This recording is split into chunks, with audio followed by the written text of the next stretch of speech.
Okay, so this credit card machine that's sitting on your counter is slowly eating away at your business. And you probably already know this, but yet you haven't done anything about it. Why? Well, have you ever stayed in a job for too long just because it was comfortable? Maybe the pay was okay, the coffee was free, but what it really was that the pain of finding a new job just seemed much worse than staying where you were.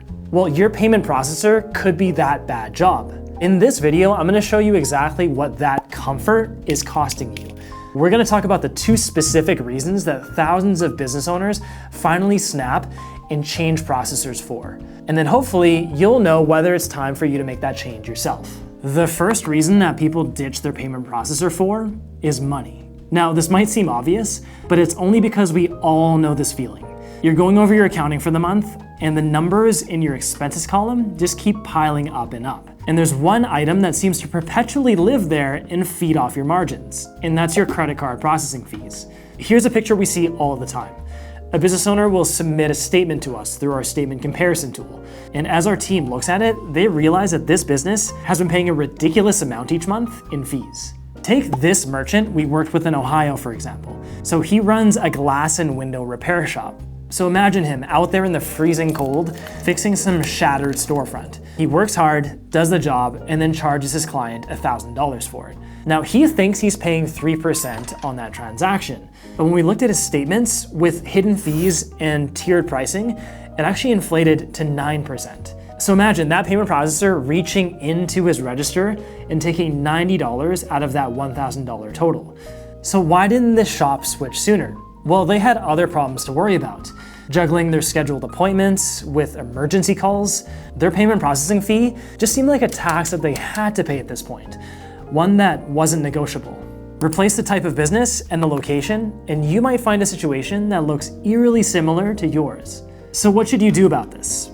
Well, let's try a quick exercise. And I'm serious, this is something that you can do right now. Just open a new tab and keep me playing in the background. But what we're gonna want is your merchant statement. So pull that up and then take your total fees paid on that statement and divide it by your total sales. Multiply this by 100 and you have what's called your effective rate. This is what you're actually paying to your payment processor outside of the advertised rates that they give you. Now here's the thing, sometimes this number is clearly way too high, like in the example earlier with that merchant who was paying 9%. But in other cases, when you get an effective rate like 3.5%, it can be kind of hard to tell whether or not you're being ripped off. Now that's largely because you don't know what the wholesale cost of that transaction was.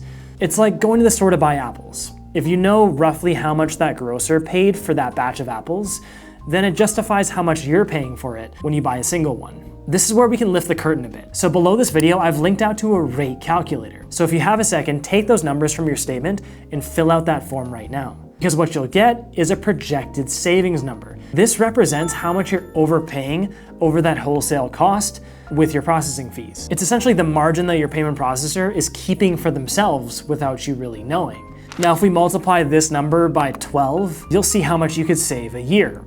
Now let's let that sink in for a second. How many more new customers would you need to close in order to generate that amount of cash? By staying with a processor that's overcharging you in this way, you're essentially leaving that money on the table.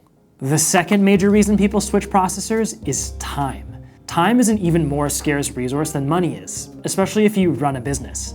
And turns out your payment machine could be stealing away your time in subtle but dangerous ways. For instance, maybe your business is using a different software for booking appointments than you do for taking payments, and you're having to manually enter in the payment amounts each time you charge a customer. Or even worse, maybe your payment system is from a bygone era, and you're having to go through paper receipts at the end of each day to reconcile your sales. Whether you're having to do these things or you're paying an employee to do it, it's all a massive waste of time. And that's time that you never get back. Let's do another quick exercise. And this one you can just do right in your head. So think, what would you charge as an hourly rate for your time? So if you were the one helping clients or going out in the field, how much is your time actually worth? Is it $100 an hour? Is it $250 an hour? Once you have the number, I just want you to remember it for a second. Now think back to your past week. How much time did you or someone who works for you spend dealing with payment friction points? Now conservatively, let's say that's 3 hours a week. Take that 3 hours and multiply that by that hourly rate that you determined for yourself. If that rate was $150, then that's $450 a week. That's how much your payment system cost you in time. Now multiply that by 52 weeks. What you end up with is over $23,000 a year. This is the hidden tax of a clunky payment system.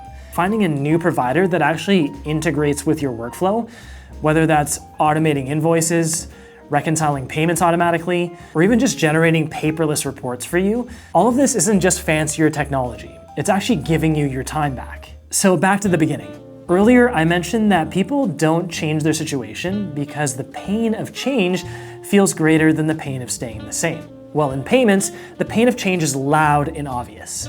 It's the evenings spent researching new providers, filling out application forms, and then in the end, having to replace all of your payment hardware. But the pain of staying the same is silent. It's the thousands of dollars in hidden fees and markups draining out of your account each year. It's the time lost to outdated and clunky administrative workflows. These things compound quietly until one day you realize just how bad it's gotten. So don't wait for that day to come. Click the link below, run your latest statement through our rate calculator, and find out exactly how much staying the same is costing you.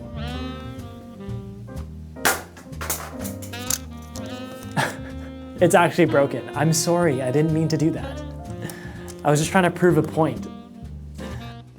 Whew, that's it for this video. But if you're interested in learning more about the wholesale cost of credit card processing and what Interchange Plus really means, click this video up next.